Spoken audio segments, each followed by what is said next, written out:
You're watching CNN Money Switzerland. I'm Hannah Wise with the latest news headlines on Friday, the 29th of May. Welcome along to the programme. Now, Credit Suisse is taking the Swiss financial regulator FINMA to the country's highest court. The bank says the council appointed by FINMA to oversee the investigation into a spy scandal is engaged in numerous legal proceedings against the bank and therefore doesn't meet legal requirements for independence. The administrative court has already rejected the bid. In 2019, Credit Suisse spied on star banker Iqbal Khan as he left to join rival bank UBS. Swiss President Simonetta Sommaruga and German Chancellor Angela Merkel spoke about coronavirus, climate and European policy during a video conference this Friday. Germany takes over the presidency of the Council of the European Union on July the 1st. Novartis has entered the COVID-19 vaccine race. The pharma group has agreed to manufacture an experimental gene-based vaccine, which is being developed by researchers at Massachusetts Eye and Ear and Massachusetts General Hospital in the United States.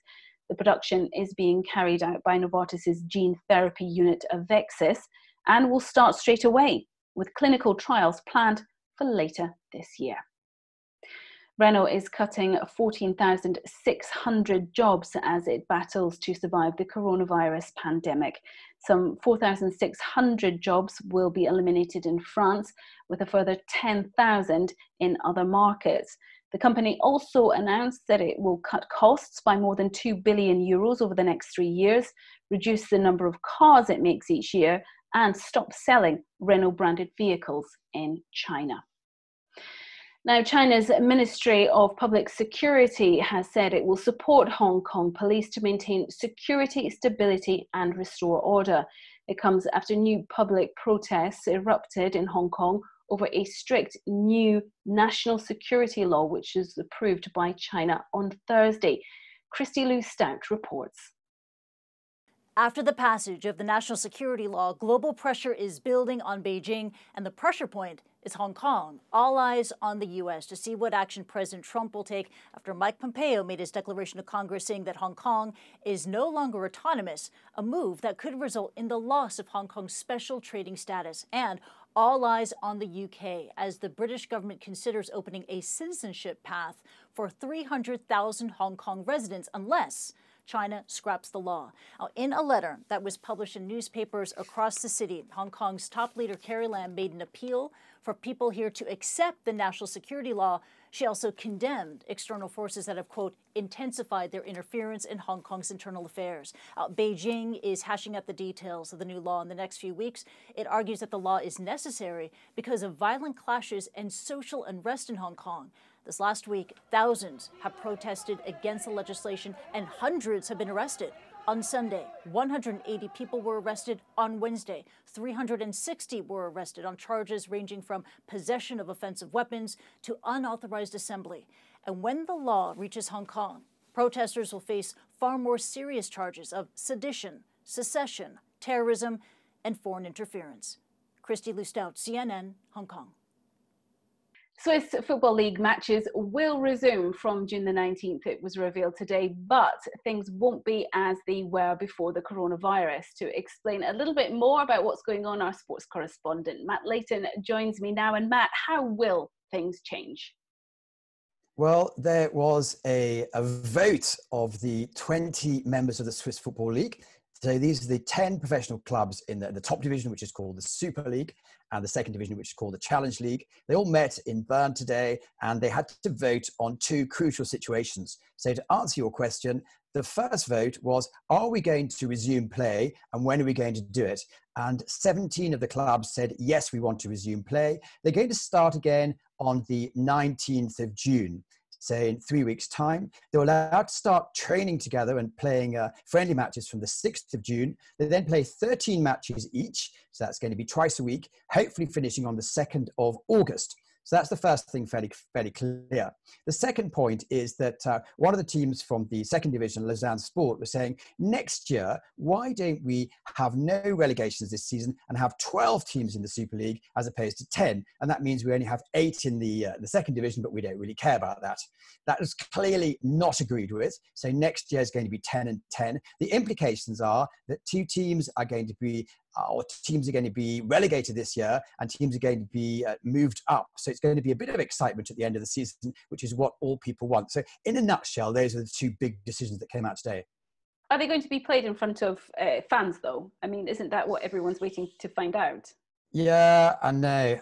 From the 6th of June, 300 people allowed in the stadium. But if you think about it, there's about 180 that need to be there anyway. So there's the players, the coaches, the TV staff to get things going. So you're allowed about 120 people in. That's a huge headache. Young boys who've won the league for the last couple of years, they have 19,000 season tickets. How do you choose which 100 people go in? You choose your friends, your family, your sponsors, or a lucky dip. So it's a start, I suppose, and most other leagues have done closed doors, but it's not much really changing.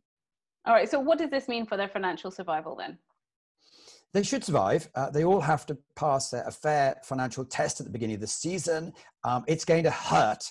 Teams that in Switzerland, they only get about 10% of their revenue from the TV rights, whereas the Premiership, it's 50-60%, and all the other major leagues, it's a huge amount, hundreds of millions. In Switzerland, it's a very small amount. They get up to 40% from gate receipts, which are not going to happen. So they're certainly going to lose money. Another crucial point that we have to mention as well is the moment they start training again, which was pretty much now, they won't be allowed to have the partial unemployment. So the teams will have to pay for their players, pay for their staff, and having no income. So it's going to be a massive hurt. The Swiss Football League said, well, there is the government there. They've projected you. They're going to give you loans. But a loan is something you have to pay back in the future. So it's really going to hurt. How does the decision here in Switzerland compare to that of other major leagues in Europe? Timing-wise, it's about the same. England, the Premiership, they go back on the 17th, 18th. Serie A in Spain the week before, and La Liga in Spain the week before, and Serie A in Italy, same as England. So timing-wise, it's the same. I suppose the main differences are, yes, you allowed 300 people in. The COVID testing is not going to be so strict because they say perhaps it's not that important or not that necessary. I don't know what the right word is, but generally it's pretty much the same. But the only big difference is in these other leagues, they get hundreds of millions of Swiss francs in money. In the Swiss, they don't. They just have to sort of suffer out. Thanks very much indeed, Matt Layton, reporting there.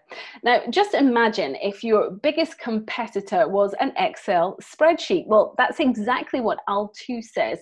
It's a Swiss fintech startup offering software that shows users their assets, from bank accounts to cars, even watch collections. Since the coronavirus pandemic first started, Altoo has doubled its client base of ultra-high net worth individuals and family offices. Tanya Koenig asked their CEO, Martin Stadler, why? Nowadays, you have 2 different factors. One is the market situation, much more volatility. So if you have a volatile market and you are invested, you of course want to keep track and control. So you check whether all your investments are going in the right direction. You might be challenged as well by a margin call. You might like to know how much liquidity do I still have to profit from the situation to buy a cheaper level. So all of these kind of questions help, of course, to use such a technology. But then on the second side, home office and lockdown has helped as well. On one side, our clients have much more time being at home using such a technology. But on the second side is as well, hey, if I'm at home, how do I access my data as I'm not anymore in my office where I used to have my physical folders with all the documents and my Excel spreadsheets, etc., etc. So the use case of digitalization in this environment, providing something like a digital family office software, has definitely been underpinned during the last few weeks. And your clients are mostly ultra high net worth individuals, as well as you mentioned family offices, and they pay about 15,000 to 30,000 Swiss francs a year to use your services. So what do these include? Yes, we have chosen the market of ultra high net worth individuals, and as a start, especially in Switzerland. we are making life easier for these kind of persons. You have to imagine, as a wealthy family, you might work together with 2 or 3 banks. You might have investments in real estate, in private equity, maybe a collection of art. So quite a lot of wealth data that you want to consolidate, that you want to have the full transparency in your daily business. So what our technology is doing, we are connecting directly with the custodian banks. We have daily connectivity with 41 banks in Switzerland already. And on the other side, it allows you to enter as well all the non-bankable assets, maybe the cash flows for private equity, maybe the insurance policy for your art collection, or just to see the nice pictures for your collection of classic cars. So let's look a bit into the future. Switzerland has always been known for its banking industry and is still the biggest wealth manager worldwide today. But since the banking secrecy came under scrutiny and more countries have agreements on automatic exchange of information, Switzerland also suffered a bit, and the playing field isn't what it used to be.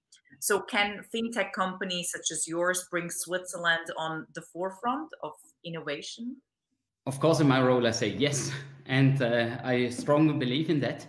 I think in Switzerland, we have such a huge expertise in wealth management and such a high density of wealthy people, either in Switzerland itself, but as well dealing from abroad with Switzerland. So it's a perfect springboard to position the financial market Switzerland for the future as well. And I mean, yes, you have said that different trends have led to changing the business models of the banks, and I guess the effect of the global recession that we are going to see will hit the earnings of banks quite hard as well. So once again, they have to position themselves for the future and might have to focus on efficiency or cost programs. So I think that's now really the chance to rethink how to position Switzerland globally for financial services. Not only the regulated one with banks, but as well the ones with pure technology.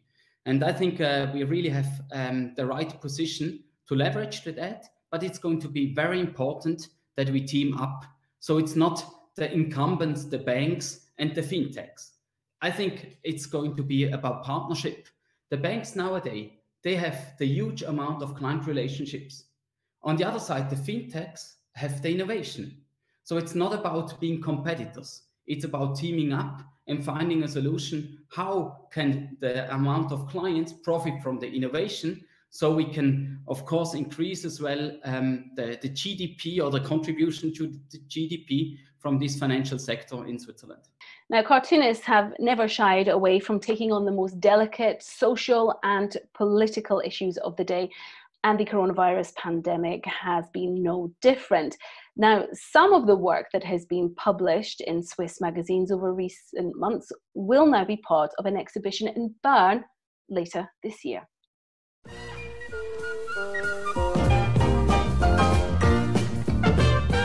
I think the people are very happy when somebody say that has to be said. I think it's our role as a cartoonist to take every topics, even if it's serious, even if it's dramatic, to take every topic and to turn them sarcastic or ironic or do something funny with that. There's a lot of things to say about how the institutions manage the COVID. This cartoon explains the situation at the beginning of the crisis. We can see there workers, taxi driver, hairdresser and graphic designer. They are all independent and they ask for help for the Confederation, and Parmelin only give peanuts to these people. Cartoons are very important to get younger people also, well, elder also, but younger people to look up in newspapers, to have a glance at the newspaper front page or inside and so on, because it's a door to information. Mainly, the main most drawings I made was addressed to people, kind of social critics or reflections. A couple wearing toilet paper in front of their nose because At the beginning, people had a rush to buy toilet paper, and later on they noticed we haven't any masks. Masks were very useful, but we hadn't, and therefore we had a lot of toilet paper. And it's kind of reflecting afterwards.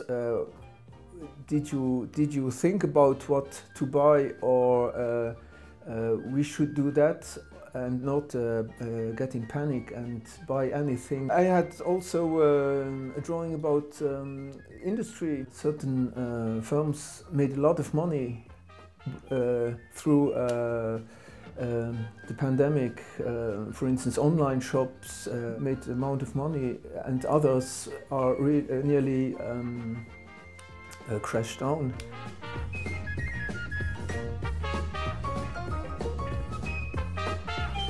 I made this cartoon for Le Matin Dimanche. It's about the flights, the reopening of the flights. And we can see customers who sneezes, and then the flight attendant is coming and gives him eau de javel as a medicament. Have you ever felt you were not being taken serious because you were a woman cartoonist? Well, I think yes. You know, now with internet, we don't have to go physically to see somebody and to have a contract together. We can also do per mail. So the fact that I'm a woman is less important, because I'm more judged about my cartoons than about my person. I don't have a lot of feedback from the people who read the newspapers, but I have a lot on the social networks, and well, sometimes it's good, sometimes it's not good, but that's also our role as a cartoonist. We have to provoke, to criticize, and sometimes it's good, sometimes it's not good, but important thing is the dialogue.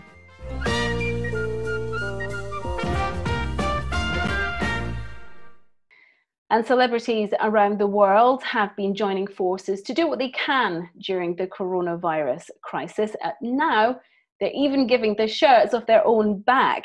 An idea by celebrity stylist Elizabeth Stewart is attracting red carpet dresses and luxury items that are being sold to help direct relief. Now, the initiative has been highlighted by save2020.org, a movement that CNN Money Switzerland is supporting. These dresses worn by celebrities such as Julia Roberts, Beyoncé or Jennifer Lopez are just a few that Chic Relief is selling to raise money in times of COVID-19. Celebrity stylist Elizabeth Stewart is the founder of the initiative. Myself and all my friends in the fashion community are out of work. So it's like, how do we use our time wisely? How do we help? We're not making money, so we can't just simply donate. So we got together and decided we would use the connections we have to raise money. And the support has been great so far. Luxury brands and celebrities and stylists have all donated items. One of my clients is Selma Blair, and I actually didn't want to bother her, but she reached out to me, dug things out of her closet, posted on Instagram, and it tripled traffic to the site that day. And Jamie Lee Curtis, who is not a client, saw, asked how can I help, pulled out several gowns, which are all now up for auction. An auction in partnership with eBay is just one way Chic Relief is selling the items. The money raised will benefit changing recipients. Currently, it goes to directrelief.org, which is an organization that provides medical supplies and protective gear to people in need around the world. Chic Relief has now been highlighted by the Swiss-based Save 2020 movement. Tanja König, CNN Money Switzerland. That's you all up to date now here on CNN Money Switzerland. Remember, you can catch all our content online at cnnmoney.ch, and of course follow us on LinkedIn, Twitter, Facebook and Instagram. Have a great weekend. Bye-bye.